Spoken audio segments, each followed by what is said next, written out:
tempat ini, Hasto dan juga Tom Lembong akan dipaksakan menjadi tahanan politik. Dan gue nggak lebay ketika bicara kalau mereka dipaksakan menjadi tahanan politik, ini bahkan bisa berpengaruh sampai angka pengangguran yang akan semakin tinggi. Ketidakpastian hukum, penegakan hukum yang tidak demokratis, hukum yang kapanpun bisa diintervensi oleh kekuasaan, akan membuat iklim investasi di Indonesia semakin buruk, akan membuat kepercayaan Indonesia di mata dunia semakin menurun. Dan akhirnya apa? Lapangan pekerjaan akan semakin sulit tercipta, dan pengangguran akan semakin banyak. Indonesia emas akan semakin jauh. Kita perlu melihat kasus ini sebagai bukan hanya kasus politik, tapi kasus yang akan merusak bangsa kita sampai jangka panjang ke depannya. Kita sama-sama tahu lah, kasus Tom Lembong misalnya, jelas ini sangat-sangat dipaksakan. Satu, ada perintah Presiden Jokowi di sana untuk meminta impor gula.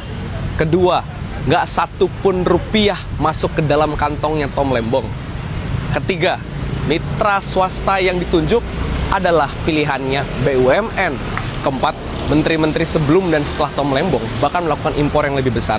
Dan kelima, hakim yang menangani perkara Tom Lembong bahkan ditangkap karena menerima suap. Kita sama-sama tahu kasus ini dipaksakan. Mahfud MD, Habibur Rahman, Hotman Paris, dan banyak orang bahkan mengatakan bahwa kasus ini adalah kriminalisasi politik. Jelas-jelas tahanan politik. Kita sama-sama tahu kok, Tom Lembong, Hasto Kristianto hari ini sama-sama diadili, dipaksakan diadili karena mereka kritis dan juga memilih oposisi terhadap kekuasaan, utamanya adalah kekuasaan Joko Widodo. Sehingga 7 tahun tuntutan untuk Hasto, 7 tahun tuntutan untuk Tom Lembong, dan publik mengkaitkan dengan pesanan Presiden ke-7, itu jadi nggak mustahil. Karena kita sama-sama tahu penegakan hukum di era Jokowi begitu buruk, suka-suka dia dan kapanpun bisa dia mainkan.